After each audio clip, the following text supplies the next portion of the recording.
بەڕێزان ئەمڕۆ هەفتەی 12 ڕۆژی ئاڵای کوردستانە، ئەو ئاڵایی کە هەزاران کەس گیانی خۆیان لە پێناودا بەخت کرد، خوێنی خۆیان لە پێناودا بەخشی لە کاتی گیانداندا لە سەرمەرگدا کاتێک کە بریندار دەبوون وەسێتیان دەکرد تەنها کە باڵای کوردستان دایان پۆشن و کفنیان بکەن. ئێستا ئەم ئەڵایە ئایا لای کۆمەڵانی خەڵکی کوردستان بۆ تێکەڵ بە پرسە سیاسیەکان، پرسە حەزبیەکان خراپی حکومڕانی دەکرێت؟ ئایا دەکرێت میلەتێک مقەدەسی نەبێت، پیرۆزی نەبێت، هیچ پیرۆزیەکی نەبێت؟ گفتوگۆ دەکەین لەگەڵ زۆر بەڕێز مەشهەڵ کەولۆسی کە بەڕێزیان نووسەر و چاودێری سیاسین. کاک مەشهەڵ سڵاو لێ بێم، کاتت باش. سپاس دەکەم، سپاس بۆ بەشداریکردنت لە بەرنامەی پرسی ڕۆژ. بالەوە دەست پێ بکەین، چیت هەیە بۆ ئاڵای کوردستان؟ زۆر سپاس. زۆر سپاس. من جگە لە ئیعجاب و ئیلتیزام بە شکۆی ئەو ئاڵا هیچم نییە. من وەکو خۆم پێم وایە ئاڵا بێ بەشێک بێ لە کەسایەتی هەموو تاکێکی کۆمەڵگە. ئاڵای کوردستان پێویستە لە سەروی هەموو ناکۆیکیەکانەوە بێ، لە سەروی هەموو دیاردە نەفسیەکانەوە بێت، چونکە ئێمە زانینی سە لە کوردستان کۆمەڵێک بابەت هەن، کۆمەڵێک دۆسیە هەن، کۆمەڵێک شکستی حکومڕانیش هەن کە پێویستە لەلایەک دانی پیابرێن و لەلایەکی شەوەوا بکەین کە پیرۆزیەکانی ئەم میلەتە لە سەروی ئەو بارودۆخە ڕەفتەنیانەوە بێ، کە من پێم وایە کۆی ئەو بارودۆخانە ڕەفتەنین و ئیشاڵا بەرەو بارودۆخێکە چین کە کورد خۆی گەورەی خۆی بێ، خۆی سەروەری خۆی بێ و پیرۆزیەکانیژی بپارێزێ وەکوەوەی کە هەر میلەتێکی ترەی پارێزێ. ئاڵای کوردستان ڕەمز و شوناس و سیمبولی ئەمنەتەوەیە. یعنی لێگەڕێن ئەگەر هەموو شتێکی تر ئێمەی دابەش کردوێ بە ئاڵایەکمان بخە، چی لێرە چ لە پارچەکانی تری کوردستانیش. باشە کاک مەشهەڵ، پێ دوایە ئێمە وەکو میلەتی کورد هەندێک شتمانما بێت وەکو پیرۆزی لەی بڕوانین، ینی هەندێک پیرۆزیمان ما بێت کە تێکەڵ بە عەدەلە سیاسیەکان، تێکەڵ بە بابەتە حەزبیەکان نەبوو بێ؟ نا بەداخەوە من پێم وایە ئاراستەیەکی زۆر خراپمان گرتووە. ئێمە لە پەروەردەکردنی تاکی ئەم کۆمەڵگە لە قوتابخانە و باخچەی ساوایان هەتاکو ئەگاتە بەرزترین ئاست خۆمان بەدەستی خۆمان واکەین، پیرۆزیەکانی خۆمان نەکەر عەیبداریەکەین بەڵکو لێی ئەدەینەوە ئەکەین هیچ پیرۆزیەکمان نەمێنێ. بەڵام من پێم وایە ئەمە دەستکردی کورد خۆی نییە و ئەنجامی بیرکردنەوەی کورد خۆی نییە، بەڵکو من پێم وایە ئەمە بەرنامە بۆ داڕێژراوە و دەوڵەتانی داگیرکەری کوردستان بە بەرنامە کار لەسەر ئەوەکەن کە کورد نەکرد ئینتیمای نەمێنێ بۆ کێشە گەورەکانی خۆی لە بیری بچێتەوە بە کۆمەڵی کێشەی لاوەکی مەشغوڵ بکرێ، بەڵکو کارەکەن لەسەر ئەوەی هیچ پیرۆزیەکیشی نەمێنێ. ئێمە هیچ شتێکمان نەمێنە شانازی پێوە بکەین، هیچ شتێکمان نەمێنێ لە دەوری کۆ ببینەوە، چ وەکو مانای دەوڵەتداری کە بریتە لە ئاڵا، بریتە لە کۆمەڵێک نۆرمی دەوڵەتداری،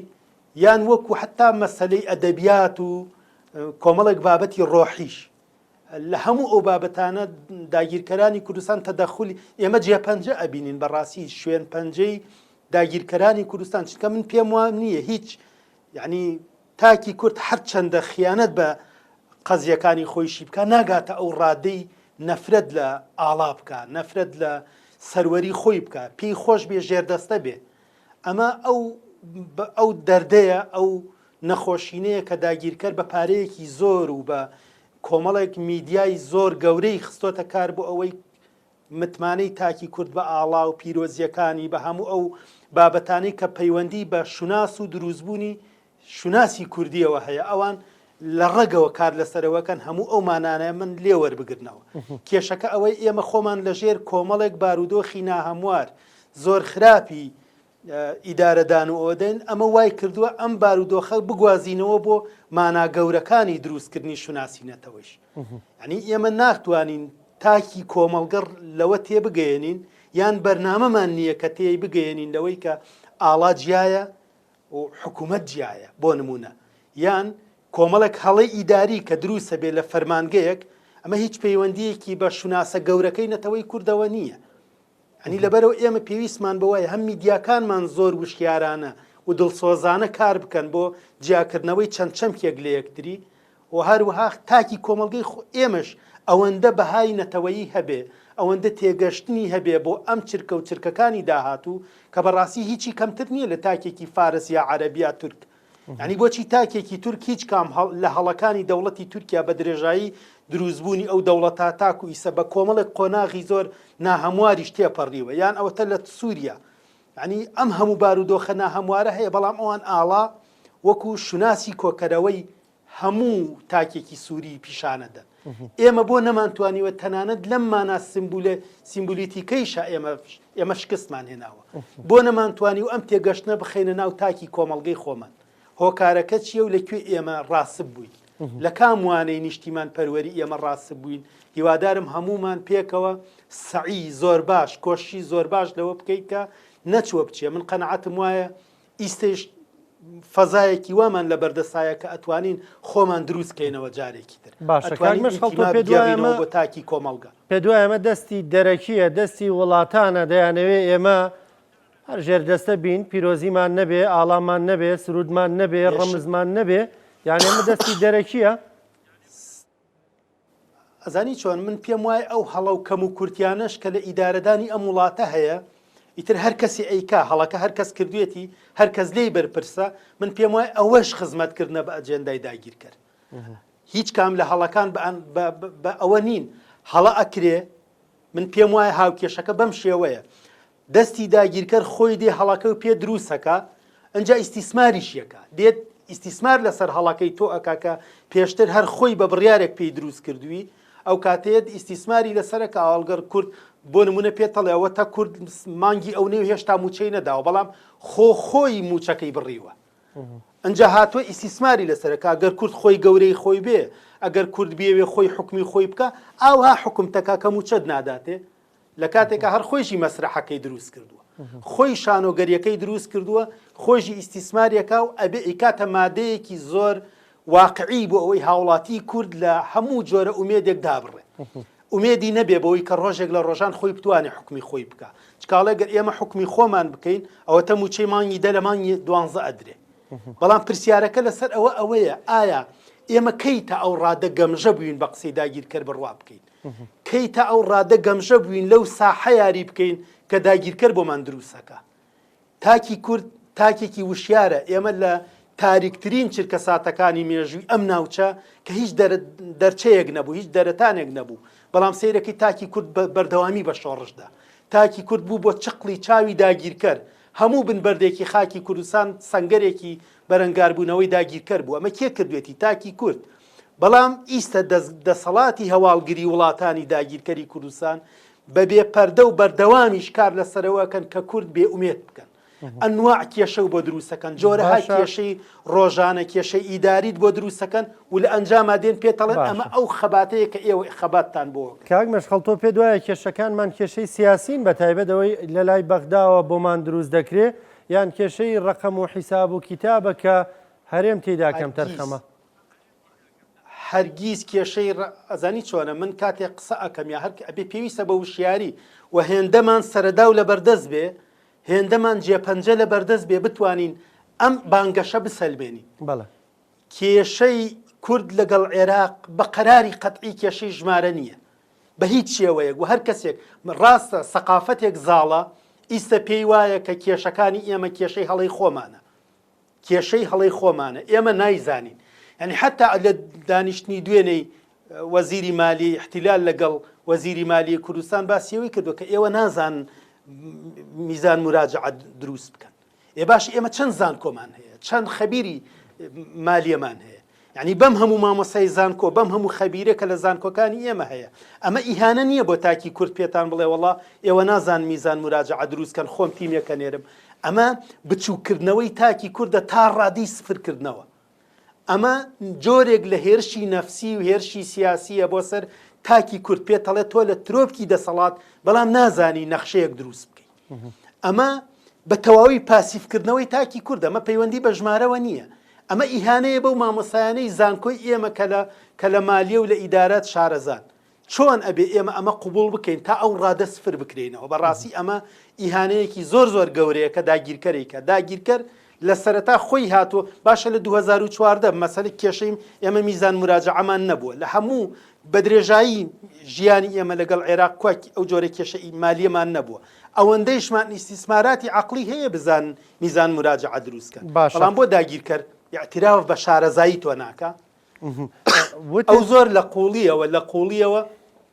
ینی پێ دوایە بە ئەو لە قوڵاییەوە لە تاکی کوردەدا باشە کاک مەشخەڵ وتت وەزیری مالیەی وتت وەزیری مالیەی احتیلال ئەی پێ دوایە عێراق احتیلالە داگیرکەرە نەکەر من دەیخۆ ئیستیشا دەکەم بە ڕێی جەنابی مام جەلال لە یەکێک لە وتارەکانیە کە من دەڕۆژ لەمەوە پێش لە فەیسبووکەی خۆم دامنە ئەویش پێی وایە کە عێراق داگیرکەرە خۆی ئەم قسەکە ئێمە ئەیکەین ئەمانەوەی ئەم سەقافەتە زاڵ بێ لە ڕاستیە ئەمە ئیهانەکردن نییە بە عێراق داگیرکەر وەسفێکی قانونیە داگیرکەر کە ئێمەڵین داگیرکەر پێناسەیەکی یاساییە بۆ حاڵەتی ئێمە لەگەڵ عێراق باشە من لە جەنابت و لە هەموو ئەو کەسانی کە ئەم بەرنامە ئەبین ئەپرسین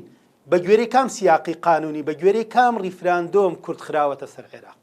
لە دوای هەڵوەشانەوەی دەوڵەتی عوسمانیەکان کێ بە بڕیاری کێ بە ئۆکەی کێ کوردستان ویلایەتی مووسڵ کراوە بە بەشێک لە عێراق ئێمە کۆمەڵێک قانون و کۆمەڵێک بڕیاری عوسبەت العوموم و نەتەوەیە گرتوەکانیشمان هەیە کە عێراق پابەندەکا بە کۆمەڵێک ئیلتیزامات بەرامبەر بەگەلی کوردستان هیچ کام لە ئیلتیزاماتەکانی جێبەجێ نەکردو عێراق بە درێژایی 100 ساڵی ڕابردوو هەمیشە بە زەبری ئاسن و ئاگر و لاپاڵم حکمی کوردستانی کردووە لە کاتێکە بڕیاردان لەوەی کە ویلایەتی مووسڵ بخرێتە سەر عێراق ئەمە خۆی بۆ خۆی بەشێک بوو لە حەل لە ڕۆژهەڵاتی ناوەڕاست بەڵام کێشەی هێنا فەشەلی دروست کرد دەوڵەتی فاشیلی لە عێراق دروست کرد باش ئێمە دوای ئەوەش بڕیاری ترمان هەیە ئیتیفاقی سیڤەرمان هەیە وانە باشە لە ئیتیفاقی سیڤەرە خۆ بڕیار درراوە لەوەی کە گەلی کوردستان خاوەنی دەوڵەتی قەومی خۆی بێ لەکوێش لە ویلایەتی مووسڵە ئێمە شەرعیەتی نێودەوڵەتیمان هەیە بۆ داواکردنی بڕیارێک من پێم وایە یەکێک لە کێشەکانی شۆڕشەکانی کورد ئەوەیە کە داوایان نەکردو ئێمە بگەڕێنەوە بۆ شەرعیەتی نێودەوڵەتی شەرعیەتی نێودەوڵەتی بۆ قەزیەی کورد ئیتیفاقیەکانی سیڤەر و عیسبەت العوموم کە هەیە بڕیارە دەندەوەی کە کورد خۆی خاوەنی دەوڵەتێک بێ کاک مەشخەڵ باش ئەمە بە معنە داگیرکەر نییە بە حاڵەتی عێراق بە بڕوای تۆ لە هەموو ئەو کەسانی کە لە قانونی نێو بە بڕوای تۆ کێ دەستی بابین مناقەش بە بڕوای تۆ کێ دەستی سەرکردایەتی سیاسی کوردی گرتووە سەر بەخۆی ڕاگەێنێ خۆ لەم دۆخە خراپترمان بەسەر نایە کە 3 مانگە موچەمان وەرنەگردووە دڵنیامە و کاتە بەداهاتی ناوخۆ خۆرەتوانین بە قەدەم موچە یەسامان دەنێ بیدەن بە خەڵک ئەزانی چۆنە کێشەکە تەنها بریتینە لەوە قیادەیەک هەڵسێ ئەعلانی سەر بەخۆی بکە ئەمە دیسان سادەکردنەوەی ئەم بارودۆخەیە لە بەرچاوی هاوڵاتی هیچ کام لە نەتەوەکانی ترکە ژێردەستە بوون یعنی قەد ئاوەها نەهاتوون یاکسەر بڵێ با قیادەیەک بی ئیعلانی سەر بەخۆی بکە سیاقی ئەوێ سیاقی نێودەوڵەتی سیاقاتی قانونی ئەوێ ڕێخۆشکردنی ئەوێ زەمینە سازی ئەوێ ئێمە کێشەکەمان لەوەیە لە سەرەتای خیتابی خۆمان لە شۆڕشی کوردی هەتا ئیسا هەمیشە ئەڵێن بڕیاری نێودەوڵەتی هەیە باشە خۆ ئەوترێ جوگرافیای کوردستان جوگرافیەیەکی داخراوە بەڵام خۆ ئەوانەی کە ئیتیفاقی سیڤەریان ئیمزا کردو ئەوانی شەیان زانی جوگرافیای کوردستان داخراوە بەڵام ئەوان چۆن بڕیاریاندا حکوومەتێک بۆ مەلیک مەحموود دروستکەن بۆ نمونە لەو جوگرافیە داخراوە ئەوان چۆن بڕیاریاندا بەوەی کە دەوڵەتێکی هەبێ کورد ئەم شتانە هەموو پەیوەندی بە هەمووی پاساوی پاڵدانەوەی پێدوانیە هەموومانە با بڵێن مامەڵە لەگەڵ ئەمری واقع ئاکەن یعنی بۆ نمونە محەممەد جۆلانی هاتووە تیرۆرستە تا ئێسش لە لیستی تیرۆردایە کە دەڵێن تیرۆرسە بەرمەبنای بڕیارە نێودەوڵەتیەکان و لە هەناوی داعش و قاعیدەوە هاتوۆتە دەرەوە ئەوە تانێ وەفدی وڵاتان سەریان گرتۆ بووی لەگەڵی دابنیشن ینی لەبەری ئەمری واقعەکی دروست کردو حکومڕانە پێدوانیە کوردیژە بێ خۆی ئەمری واقع دروست بکە تۆ چاوەڕێی دەوڵەتێ بیکیانێکت بۆ دروستکە ڕەنگە نمونەی واش لە جیهاندا زۆر کەم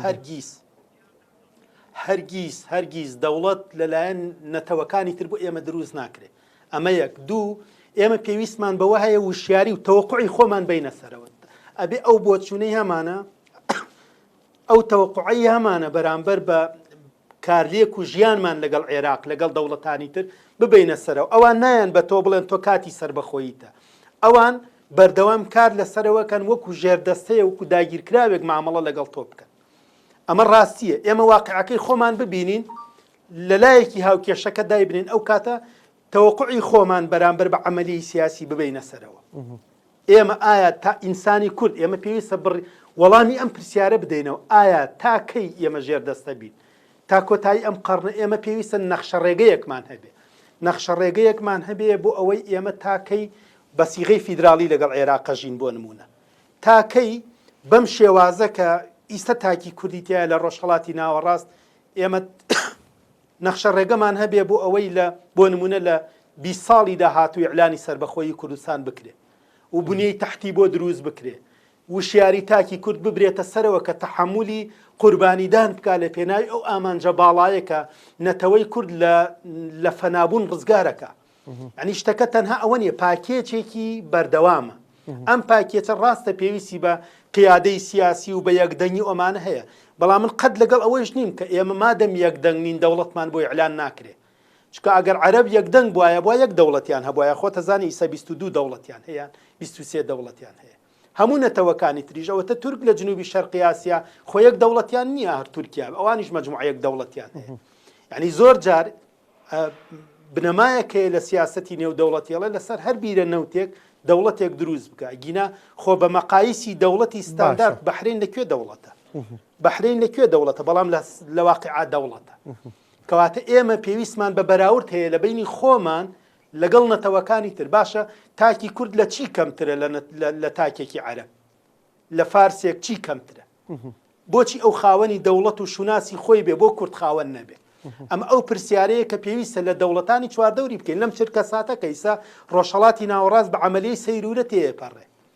باشە ئێمە ئیستا ئەبوا شاندمان لە تاران بواە، لە بەغا بواە، پێمان بوتنا ئێمە تاکەی بەم سیغە لەگەڵ ئێوە بژین، تاکەی پێمان وابێ ناردنی موچە بۆ ئێمە ئیمتیازاتە، تاکەی پێمان وابێ ئەگەر موچەی ئێوە نەبێ ئێمە لە برسا ئەمرین. عیبەیەکی زۆر گەورەیە کە تاکی کوردیان داپرسیارم، یعنی ئێمە دۆخەکە بەو ئەکوڵێ لە دەوروبەرمان، یعنی ئەگەری لە دەستدانی ئەوەی کە هەمانە هەیە و ئاگەری بەرەو پێچوون و تۆکمەبوون و جێگیربوونی زیاتری ئەوەشی کە هەمانە هەیە، ئێمە لە بری هەوڵ بدەین بۆی کە ئەوەی کە هەمانە جێگیرتری کەین، چەسپاوتری کەین، پەیوەندی نێودەوڵەتی زیاتری بۆ دروست بکەین. ینی لەناو خۆدا بۆ خەریکی خۆخۆرین، ینی هەواڵە کەناڵێکی عەرەبی بۆ نمونم بە نمونە دێنمەوە، کەناڵێکی عەرەبی کەس نازانێت کێ پارەی پێداوە کە دەڵێ هەواڵێک بڵاو بکەرەوە لەم کاتەدا بڵێ کابرایەکی داواکراوی وەکو مارە ئەسەد لە سلێمانیە بۆ نمونە تۆمەتێکیاوە، ئێمە لێرە نیوەمان دەکەین بە شاویلۆغان بە پەلە هەواڵەکە بڵاو دەکەینەوە، تەرویجی بۆکەین. هەر کەناڵەکە خۆی لە ئێوارەوە هەواڵی بڵاوکرێتەوە 3 جار گۆڕیوێتی، جارە دەڵێ لە سلێمانیە، جارە دەڵێ لە قەندیلە، جارە دەڵێ لەوێ شۆ بۆ ڕووسیا. یعنی ئێمە بۆ خەریکی ئەم خۆخۆریین، ئێمە دەزانین نەتیجە ئەم هەواڵە چییە؟ یعنی بەس لەبەر لێدان ئێمە ئەمە بە کۆمان دەگەێنێ تێگەم. ئەزانی چۆنە من سەیری کە ئێمە کێشەکەمان لە تەنها یەک نوقتە نیە، ناکرێ من تەنها فۆکەس خەمە سەر یەک خاڵی دیاری کرا. بەڵێ فۆکەسە خەینە سەر کۆی ژیانی نەتەوەی کورد. ئێمە بۆچی دابەش بووین؟ بۆچی یەکتر قوبوڵ ناکەین؟ بۆچی هەمیشە یەکەم زەربەمان ڕوو لە کەسەکانی خۆمانە؟ ئەمە پرسیارەکەیە. یعنی خۆ نەکەر ئەم هەواڵە بەشێکە لەوەی کە سۆسیال میدیا ممکنە کەسێک بۆ لایک و کۆمنت شتێکی وەها بڵاو کاتەوە کە من پێم وایە ئەوە بینە، بەڵام پێویستمان بەوە هەیە خۆمان دابڕین لە سەقافەتی داگیرکرد، خۆمان داببڕین لە سەقافەتی داگیرکرد. ئێمە گەر بگەڕێنەوە بۆ ئەم هەواڵە بۆچی وایە؟ لەبەرەوە من پێم وایە، من تەسەورم وایە ئەو جۆرێک لە هاوپەیوەندی یان جۆرێک لە لینک و پەیوەندی ئەبینرێ لە بینی ڕژێمی سووریا و کۆمەڵێک دەستە و تاقم لە کوردستان و لەوە. یعنی ئەمە وەعاکە ئێمە چی بکەین بە ئەوەی بە تەواوی خۆمان دابڕین لە داگیرکرد، چ لە داگیرکەری تورکی، عەرەبی، فارسی، ئێمە چۆن بۆ خۆمان بژین، چۆن وا بکەین یعنی ئەگەر بەردێ لە ئاسمان کەوێتە خوارە نەبێتە هۆی دابەشبوونی کورد. یعنی عیبە بۆ تاکی کورد، عیبە بۆ تاکی کورد لەم چرکە ساتەکە هەموو ناوچەکە بەرەو گۆڕانکاری ئەڕوا، نەتەوەکانی تر خەڵکی تر بەرەو دەستکەوتی زیاتر بەدەسەێنن. ئێمە هەموو شتێکمان لێ ببێتە کێشە، لێمان ببێتە ناکۆکی، لێمان ببێتە ئێسکاندنی ئێسقانەکانی یەکتر. من قەت لەگەڵ ئەوە نیم ئێمە ئێسقانی یەکتر بشکێنین. من پێم وایە زەرەر لە نیوەیش بگەڕێتەوە قازانجا، لەبەر ئەوە پێویستە ئیستا هەموو نەتەوەی کورد لە هەولێر کۆ ببنەوە، هەولێر وەکو تاکە پایتەختی دنیای کوردی لە قەڵەم بدرێ و لەوێ ڕێگە چارەیەک بۆ قەزیەی کورد تەرع بکرێ و ئیعلان بکرێ بۆ نەتەوەکانی تریش کە ئێمە ئەمەمانەوێ ئەنی بەڕاستی ناکرێن تاکی کورد بە موچە ڕازی بێ عیبە بەڕاستی عیبە و بۆ نەتەوەکە بۆ نەوەکانی داهاتوویشمان ئێمە نازانین چۆن ئەم چرکە ساتانە لە مێژوو بنووسینەوە ینی بنووسین چی بنووسین ئێمە ڕووداوێکی گەورە لە ڕۆژهەڵاتی ناوەڕاست هاتە پێشەوە شەرقی ئەوسەد گۆڕا بەڵام ئێمە محاولەمانەکرد موچە وەرگرین باشە چۆن ئەم دێڕانە بنووسینەوە ئێمە لە مێژووە خۆ تەنها ئەوە نییە ڕاستە هەمومان موچەمان پێویستە ڕاستە موچە ئەولەویاتی ژیانی هاوڵاتیە بەڵام حیزبی سیاسی ئەبێ ئامانجی گەورەتری هەبێ بەڵێ من پێم سەیرە دەوڵەتێک بە ناوی عێراق جورئەتی کرد موچەی کوردستان ببڕێ ئەمە مسەوق نییە بەڕاستی بەڕێز مەشخەڵ کەوڵۆسی نووسەر و چاودێری سیاسی سپاس دەکەم سپاس کە لەگەڵمان بووی سپاس بە بەشداریکردنت لە بەرنامەی پرسی ڕۆژ